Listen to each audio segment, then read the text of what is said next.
Nah, pada suatu pagi di bulan Juli, sebuah kapal besar bersandar di dermaga Kampung Yasinta Moiwen, seorang perempuan dari suku Marin Anim di wilayah Papua Selatan. Kapal itu membawa ratusan ekskavator dan dikawal oleh pasukan militer. Yasinta tidak tahu sebelumnya bahwa kampungnya akan menjadi titik awal proyek konversi lahan seluas 2,5 juta hektar. Nah, untuk gambaran seluas 2,5 juta hektar itu kira-kira setara dengan 20 kali luas Pulau Bali. Proyek ini dirancang untuk perkebunan sawit, bioetanol tebu, dan juga lumbung pangan nasional. Dan ini bukanlah rencana baru. Pembukaan lahan di Papua Selatan ini sudah dimulai sejak tahun 2022 dan terus berlanjut hingga saat ini. Nah, di video kali ini nih kita akan bahas dua dokumen penting yang kalau dibaca bersama akan menunjukkan bahwa apa yang terjadi di Papua sekarang sebenarnya punya pola yang sudah berlangsung lama di Indonesia. Nah, satu dokumen adalah film dokumenter Pesta Babi yang dirilis pada tahun 2026. Satu lagi adalah catatan rapat rahasia dari tahun 1945 yang disebut dengan Problem of Rice.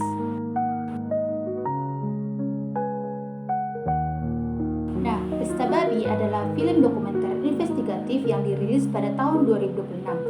Sutradaranya adalah Dandi Laksono yang merupakan seorang wartawan investigatif yang sebelumnya membuat film Seksi Killers dan juga Detifot. Nah, film Pesta Babi dibuat bersama Kirpri Dale, seorang antropolog yang sudah lama meneliti isu di Papua. Nah, pada film Pesta Babi ini juga merekam perjuangan masyarakat adat dari 4 suku di Papua Selatan, yaitu ada suku Marin, suku Yei, suku Auyu, dan juga suku Muyu. Tanah mereka terancam oleh proyek besar yang masuk ke dalam kategori proyek strategis nasional. Nah, dalam film ini juga menelusuri siapa saja sih aktor yang ada di balik proyek tersebut, mulai dari perusahaan multinasionalnya, investornya, politisi, sampai juga dengan institusi militer atau tentara yang ikut terlibat dibahas dalam film ini. Film ini juga bisa ditonton gratis loh di YouTube, yaitu melalui kanal Watchdog dan juga Tujuh TV. Dan yang menariknya nih, sejak beredar sudah ada beberapa upaya pembubaran nonton bareng di berbagai kota, termasuk di Yogyakarta dan juga Mataram. Nah, dari situ sendiri kita sudah lihat bahwa ini menjadi sinyal bahwa konten di film ini cukup menyentuh sesuatu yang dinilai sensitif. Nah, mungkin teman-teman juga bertanya-tanya soal judulnya. Mengapa sih judul pada film ini adalah Pesta Babi? Nah, di kebudayaan masyarakat suku Muyu dan sekitarnya ada ritual yang disebut sebagai atatbon atau Pesta Babi. Ini bukan sekedar acara makan-makan saja, namun ini adalah upacara adat yang menghubungkan manusia, alam, dan juga leluhurnya.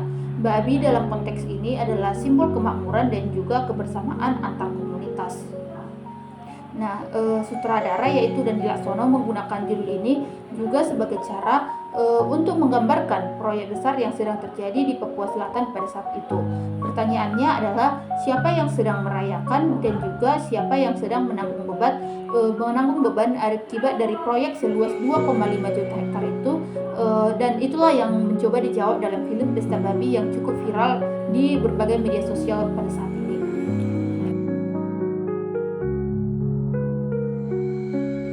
Oke, sekarang kita beralih ke dokumen kedua, yaitu buku The Problem of Rice yang merupakan catatan stenografi dari rapat rahasia yang berlangsung pada 8 Januari 1945. Nah, rapat ini diadakan oleh lembaga yang disebut Sanyo Kaigi, yaitu Dewan Penasihat yang dibentuk oleh pemerintah militer Jepang dan diisi oleh tokoh-tokoh Indonesia terkemuka. Soekarno menjadi ketua rapat dan Hatta termasuk peserta aktif dalam rapat ini. Dokumen ini kemudian diterjemahkan dan diedit oleh Ben Anderson. Ben Anderson merupakan sejarawan yang juga dikenal sebagai penulis Imaginate Communities. Nah, dokumen aslinya tersimpan di arsip Belanda di Amsterdam tepatnya. Topik rapatnya hanya satu, yaitu kenapa pengumpulan padi dari petani Jawa gagal, rakyatnya kelaparan, dan siapa sih yang bertanggung jawab atas hal itu semua. Nah, adapun isi rapatnya adalah laporan yang dibacakan dalam rapat itu menunjukkan bahwa kondisi yang terjadi pada saat itu terutama di Pulau Jawa cukup parah. Di satu kabupaten saja rakyat melaporkan sudah menyetor sebanyak 160.000 kuintal padi ke penggilingan. Namun penggilingan melaporkan bahwa hanya ada 110.000 kuintal, artinya 50.000 kuintal hilang begitu saja. Dan itu hanya terjadi di satu kabupaten, dan itu hanya dari satu kabupaten saja. Nah, seorang anggota dewan bernama Prawoto melaporkan bahwa di beberapa daerah petani dipaksa menyerahkan seluruh hasil panen mereka. Bahkan ada kasus di mana petani diminta menyerahkan lebih dari total hasil panennya.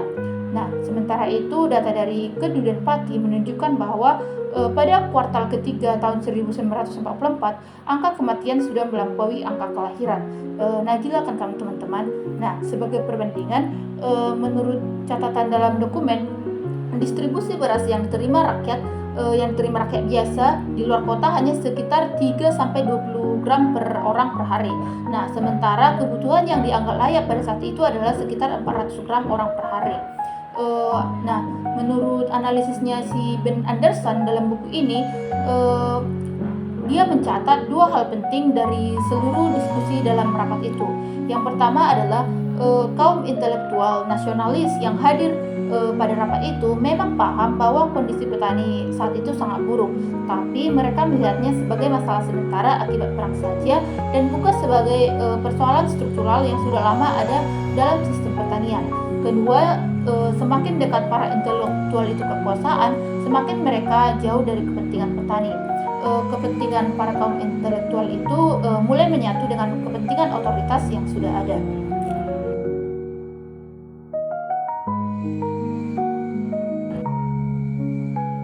Oke, setelah kita tahu isi dari kedua sumbernya, sekarang kita masuk ke bagian analisis. Ada 3 pola yang muncul di keduanya secara bersamaan meskipun beda zaman dan juga beda lokasi tentunya. Yang pertama adalah keputusan tentang tanah yang dibuat oleh orang yang tidak tinggal di atasnya. Nah, di Jawa pada tahun 1945, kuota padi untuk setiap daerah ditetapkan oleh pemerintah pusat yang berada di Jakarta atau Batavia yang berdasarkan perkiraan atau bukan survei di lapangan yang akurat. Anggota Sartono menjelaskan bahwa dalam rapat cara menetapkan hasil panen di tingkat desa pada dasarnya itu hanya melalui tebak-tebakan saja karena tidak pernah ada survei yang benar-benar teliti soal berapa besar panen aktual setiap tahunnya. Nah, apa akibatnya? Akibatnya adalah daerah yang kuotanya ditetapkan melebihi total hasil panennya. Misalnya nih di daerah Pati, permintaan pemerintah awalnya setara 5,6% dari perkiraan panen. Masalahnya adalah perkiraan itu jauh di atas kenyataan. Panen aktual hanya sekitar 130.000 ton, tapi pemerintah meminta 170.000 ton. Kota ini melebihi total panen. Nah, di Papua pada tahun 2026, situasinya serupa dalam hal cara keputusan diambil. Vincent Quipalo dari suku Ye mendapat tanah marganya sudah dipatok dengan tulisan tanah milik TNI Angkatan Darat tanpa ada pemberitahuan sebelumnya kepada komunitas. Nah, komunitas Auyu di Povendigol juga baru tahu konsesi sudah diterbitkan setelah proses berjalan. Polanya sama di dua waktu yang berbeda, yaitu keputusan tentang tanah dibuat oleh pihak yang tidak tinggal di atas tanah itu sendiri, dan yang pertama kali merasakan dampaknya tentunya adalah komunitas yang paling sedikit dilibatkan dalam proses pengambilan keputusan, padahal tanah itu adalah milik mereka. Nah, dalam kajian sejarah sosial ini disebut sebagai masalah representasi, yaitu siapa yang dianggap punya hak untuk berbicara atas nama suatu wilayah dan siapa yang tidak mempunyai hak berbicara sekalipun itu adalah wilayahnya. Nah, pola kedua yang saya lihat adalah adanya rantai panjang antara penghasil dan penerima, dan disitulah kebocoran terjadi. Dalam buku Problem of Rice, perjalanan padi dari petani ke pemerintah melewati banyak tangan, yaitu ada dari petani ke lurah, dari lurah ke tengkulak, dari tengkulak ke penggilingan, dari penggilingan ke asosiasi beras, baru kemudian ke pemerintah yang memiliki banyak sekali siklus. Di setiap titik ada potongan yang tidak resmi tentunya. Nah, Prawoto menggambarkan rincian dalam rapat. Jika padi dibawa dalam kondisi basah dan ada potongan berat sampai 30%, saat ditimbang ada kecurangan sampai 20% lagi. Kemudian penggilingan memotong lagi dengan alasan kualitas kurang baik sampai 10%. Hasilnya dari harga resmi 4 gulden per kuintal, petani hanya menerima 1 gulden 88 sen, kurang dari separuhnya. Nah, dalam pesta babi, rantai yang terlibat lebih panjang dan lebih kompleks. Film ini menelusuri hubungan antara perusahaan perkebunan yang mendapat konsesi, investor yang ada di belakangnya, aktor politik yang memfasilitasi perizinan, dan institusi yang mengamankan lahan. Setiap lapisan punya kepentingan sendiri yang digambarkan pada film Pesta Babi ini jika teman-teman menontonnya. dan masyarakat ada di ujung rantai itu, pada posisi yang paling sedikit punya kendali. Yang berubah antara tahun 1945 dan 2026 bukan polanya, yang berubah adalah skala dan kompleksitas jaringannya. Tapi posisi komunitas yang paling terdampak tetap sama, yaitu di ujung rantai yang paling jauh dari proses pengambilan keputusan dan paling sedikit menerima manfaat. Oke, pola yang ketiga yang saya lihat adalah para pengambil kebijakan paham masalahnya, tapi solusi yang ditawarkan tidak menyentuh akar persoalan ini. Mungkin pola yang paling penting untuk dipahami.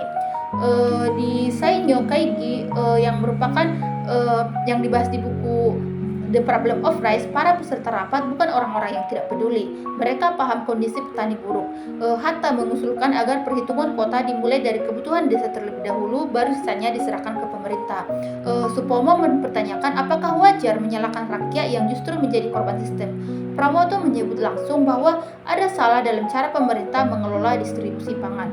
Tapi Ben Anderson mencatat dalam buku ini bahwa seluruh diskusi ini tidak pernah benar-benar mempertanyakan sistem pengumpulan paksa itu sendiri yang bermasalah. Solusi yang dibahas dalam buku ini, dalam rapat itu adalah bagaimana membuat sistem yang sama berjalan lebih efisien, bukan apakah sistem itu perlu diubah secara mendasar. Nah, kita beralih ke konteks pesta babi. Nah, dalam konteks pesta babi, di proyek di Papua Selatan juga dibungkus dengan narasi yang masuk akal secara kebijakan, yaitu adanya ketahanan pangan nasional, adanya transisi energi, adanya pengembangan wilayah yang sangat diperlukan oleh keberlangsungan Indonesia. Pemerintah menyebut proyek ini sudah melalui kajian yang matang. Tapi pertanyaannya adalah, yang film ini angkat adalah apakah komunitas yang selama ini hidup di atas tanah itu sudah benar-benar dilibatkan dalam kajian tersebut dan bukan sekedar diberitahu setelah keputusan sudah dibuat. Pola ini berulang karena jarak antara tempat keputusan dibuat dan tempat keputusan itu dijalankan. Di tahun 1945, jarak itu antara Jakarta dan desa-desa di Jawa. Nah, di 2006 jarak itu adalah antara Jakarta dan kampung-kampung di Papua Selatan. Nah, gerakan salib merah yang dilakukan oleh komunitas Auyu, yaitu memasang lebih dari 1.800 salib merah di hutan adat mereka, ini merupakan salah satu cara agar komunitas ini menyatakan keberadaan mereka di tengah proses yang berjalan tanpa melibatkan mereka secara penuh. Bayangkan teman-teman bagaimana kita dieksploitasi namun kita tidak dilibatkan. Dari dua dokumen yang kita bahas hari ini, ada satu benang merah yang bisa kita tarik, yaitu persoalan tentang tanah, sumber daya, dan juga siapa yang berhak memutuskan atas keduanya. Ini bukan merupakan persoalan baru di Indonesia. Tahun 1945, rapat Sanyo Kaigi membahas kenapa sistem pangan Jawa gagal melindungi petani, dan di tahun 2006 ini film Pesta Babi mendokumentasikan kenapa proyek besar di Papua berjalan tanpa adanya persetujuan penuh dari komunitas yang tanahnya digunakan, yaitu komunitas adat di Papua. Ben Anderson menulis di pengantarnya bahwa salah satu temuan penting dari rapat Sanyo Kaigi adalah yaitu semakin dekat seorang ke kekuasaan, semakin sulit baginya untuk melihat persoalan dari sudut pandang orang yang paling terdampak. Nah, itu bukan persoalan niat baik atau buruk, namun itu adalah persoalan posisi atau kepentingan. Dan yang dicoba ditunjukkan di film Pesta Babi itu adalah bukan semata menuduh siapapun, tapi memperlihatkan bahwa ada pola yang terus berulang dan tidak ada perubahan pada cara keputusan dibuat dan siapa yang dilibatkan dalam pengambilan keputusan tersebut. Akibatnya ada beberapa komunitas yang terdampak, yaitu seperti komunitas adat yang ada di Papua.